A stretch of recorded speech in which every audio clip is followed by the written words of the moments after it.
Bab 18. Apa kabar proses cerai?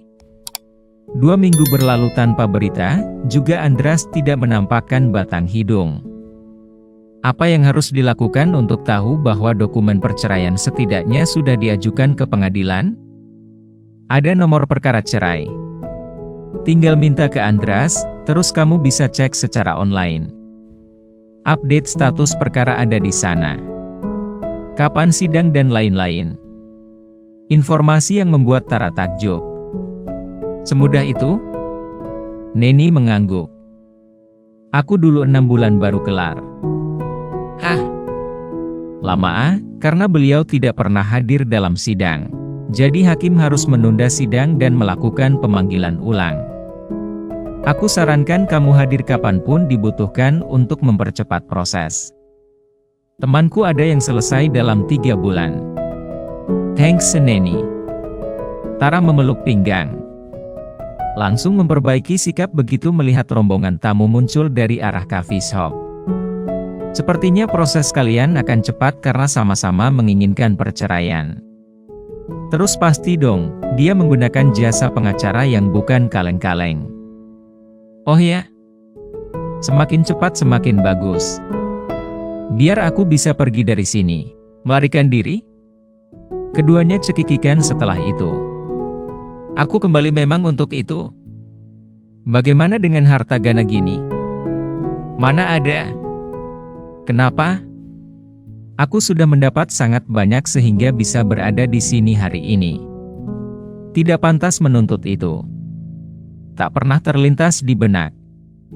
Baginya cerai, ya, cerai saja. Tamu yang datang dari arah coffee shop ternyata adalah Malik Tikta bersama beberapa kolega. Sepertinya baru selesai makan siang. Tara langsung menyibukkan diri, tidak mau beliau melihatnya. Menarik napas lega saat rombongan melewati front desk menuju lift. Posisinya sudah aman. Menatap sosok beliau diam-diam, siapa sangka, beliau malah seperti sengaja berpaling ke arahnya. Tidak ikut masuk lift, sebaliknya berbalik menuju front desk.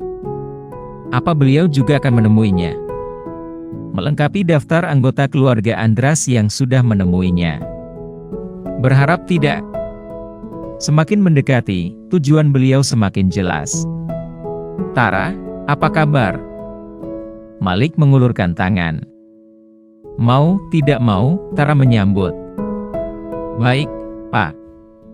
Sudah tidak kaget dengan panggilan yang berubah.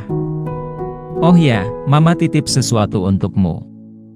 Membuka briefcase, mengeluarkan sebuah kotak kecil transparan berisi kue. Aroma harum menyebar memanjakan hidung. Semalam Mama dan Abe membuat nastar. Tidak mungkin menolak. Terima kasih, Pak. Sampai jumpa, Tara. Tersenyum lembut layaknya kepada anak sendiri. Mereka memutuskan untuk mendekati Tara dengan cara berbeda. Tanpa setahu Andras, semua menginginkan Tara tetap menjadi bagian dari keluarga inti. Langkah pertama dengan mengutus Abe beserta Harel yang terbukti berhasil mengembalikan kelembutannya. Hari ini kebetulan ada rapat di hotel. Monik dan Abe secara khusus membuatkan nastar Taiwan sebagai hadiah. Berharap Tara dapat merasakan ketulusan bahwa mereka peduli. Menikmati sisa nastar setelah berbagi, setiap gigitan terasa sangat lezat. Mata berkaca-kaca, meresapi perhatian meski sudah terputus ikatan. Hati bisa merasakan ketulusan mereka, tapi berusaha kuat untuk menolak. Sebenarnya hubungan baik tidak boleh terputus, namun mengingat pembiaran yang mereka lakukan, hati kembali perih. Apa perbedaan Andras dengan mereka? Kemarahan berpengaruh besar kepada indera pengecap, nastar terasa tak selezat seperti sebelumnya. Rose melewati lobi, sengaja menghampiri front desk. Ingin mengecek keadaan sang penyebab tertundanya persiapan pernikahan. Ada di sana, sedang duduk menatap sekotak kue. Ada yang bisa kami bantu, Miss Rose? Armand menyapa, meski tatapan Rose jelas tertuju ke Tara. Aku mau pesan candlelight dinner di kamar untuk malam ini pukul 8. Seharusnya bisa langsung memesan ke room service melalui telepon dari kamar. Baik, Miss. Aku minta kamar dihiasi kelopak mawar merah, mulai dari pintu sampai ke atas tempat tidur. Sediakan juga lilin beraroma cinnamon. Melirik Tara yang tak bergeming. Tidak mungkin, tidak mendengar. Baik. Bagaimana dengan menu? Apapun pilihan Chef Philippe? Ada yang lain, Miss? Pura-pura sedang berpikir keras, padahal mencari cara bagaimana mengusik Tara. Oh iya, siapa tahu aku lupa memasang tanda Do Not Disturb di pintu setelah makan malam, tolong buat catatan khusus. Agar siapapun tidak masuk ke kamar sampai siang besok.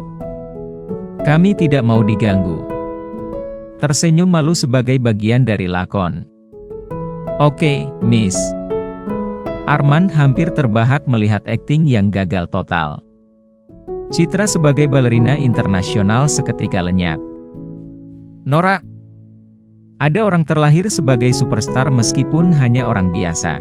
Sebaliknya, ada orang yang berusaha keras menjadi superstar, tapi tidak mempunyai kapasitas bersikap sebagai superstar. Rose termasuk tipe terakhir. Tawa tak terbendung setelah sosok Rose masuk ke lift. Balerina internasional gitu, loh. Macam dia saja yang bisa indahoy. Tara ikut tertawa. Bukan karena kenorakan Rose, tapi teman-teman yang saling berlomba menirukan gaya bicara Rose. Pancingan Rose sebenarnya berhasil mengusik emosi, rasa jijik kepada Andras semakin menjadi-jadi.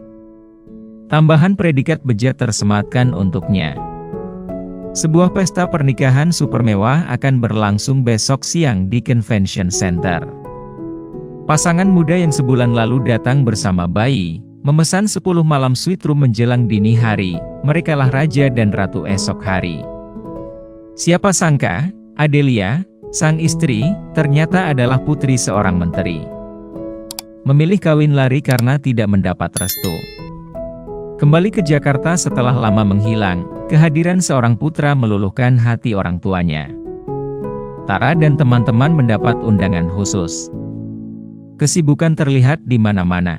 Belakangan ini pekerjaan para karyawan Convention Center sangat menarik minat Tara. Bergerak cepat, sangat efisien, mengingat banyak acara berlangsung di sini. Speechless melihat kelihayan mereka menyulap ruangan kosong sesuai permintaan dalam waktu singkat. Luar biasa. Departemen penghasil pundi-pundi uang terbesar di hotel. Masuk ke dalam, kekaguman semakin menjadi-jadi. Pesta pernikahan yang menjadi impian hampir semua wanita. Berkonsep fairy tale, kisah dongeng impian masa kecil yang diaplikasikan ke dalam sebuah pesta pernikahan. Berbagai ornamen indah dari negeri dongeng seperti kuda terbang, angsa putih dalam kisah Swan Lake dan rusa, berada di salah satu sudut. Warna putih mendominasi ruangan, pohon-pohon besar dan sulur-sulur yang melingkar, membuat nuansa negeri dongeng bertambah kental. Melewati dini hari saat Tara keluar, langkah terhenti di figura-figura besar yang menghiasi luar ruangan. Senyum yang mereka tebar adalah senyum dari hati, hanya bisa terlihat ke permukaan karena kebahagiaan membuncah.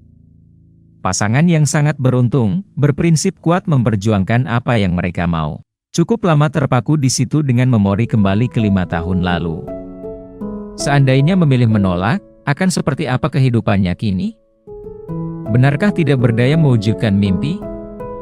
Bukankah kasih sayang Tuhan begitu besar? Tidak ada sesuatu pun yang tidak mungkin. Mungkin saja sudah bertemu pria di mana tulang rusuknya berasal. Merencana pernikahan sesuai impian dengan gaun-gaun indah, perhiasan dan semua pernak-pernik yang dirancang khusus hanya untuknya. Sebuah pernikahan nyata sampai maut memisahkan. Kemudian malaikat-malaikat kecil yang memang mereka nantikan kehadirannya, hadir menyempurnakan kebahagiaan. Tak terasa mata mulai berkaca-kaca. Ah! Sudah cukup ia menghayal. Je vous souhaite tous les dieux toute bonne heur du monde. Doa tulus untuk kebahagiaan mereka. Memutuskan kembali ke kamar, menghayal telah menguras energi sampai pada titik terlelah. Sebuah sosok menyambutnya saat berbalik. Andras terkesiap sekaligus bingung harus bersikap seperti apa. Tidak dalam keadaan siap untuk sebuah pertemuan. Cukup lama Andras berada di belakang Tara. Merasa perlu mengecek ruangan saking pentingnya acara besok. Tak menyangka malah bertemu Tara di sini, melamun dengan pandangan tak terlepas dari figura. Bisa menebak apa yang dia pikirkan, rasa bersalah semakin menjadi-jadi. Sedang apa di sini? Ini sudah larut malam. Melihat jam, sudah pukul 1 lewat. Bukan urusanmu. Suara ketus hadir beriring kemarahan. Andras sadar diri untuk tidak memancing emosinya. Lebih baik berlalu, melangkah masuk ke dalam ruangan. Hei, Bung. Aku minta nomor perkara cerai. Aku tidak percaya kepadamu. Tidak ada orang selain mereka di luar ruangan membuatnya berani melampiaskan emosi. Andras berbalik dengan senyum licik, merasa telah menemukan sesuatu yang mungkin bisa melembutkan sikap Tara. Hanya akan kuberikan kalau kamu berbicara dan bersikap baik kepadaku. Bagaimana? Tersenyum menang melihat matanya membulat sempurna. Apa maksudmu? Jangan kurang ajar. Andras bermaksud mempermainkannya lagi. Hanya kalau kamu bersikap baik. Kemarahannya menunjukkan bahwa dia sangat membutuhkan itu. Apalagi, Zaki Sharik menawarkan harta yang lebih besar bila kamu menunda proses cerai. Tersinggung, tapi Andras merespon dengan tawa. Kamu terlalu percaya diri. Mana mungkin? Kamu bukan lagi pilihannya. Gantian Tara yang tertawa.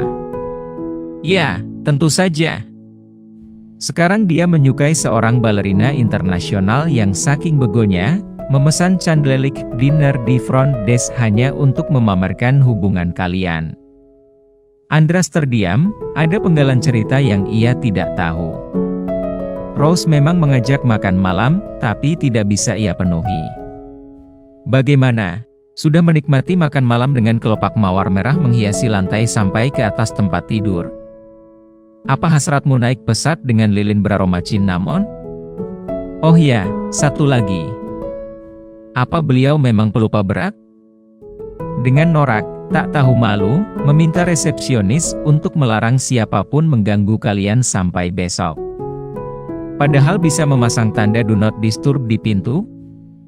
Baru Tara sadari bahwa penampilan Andras sangat rapi. Tidak terlihat bagian kusut di kemeja putih tanpa jas, rambutnya juga tersisir rapi. Apa mungkin bisa serapi ini setelah menyalurkan hasrat?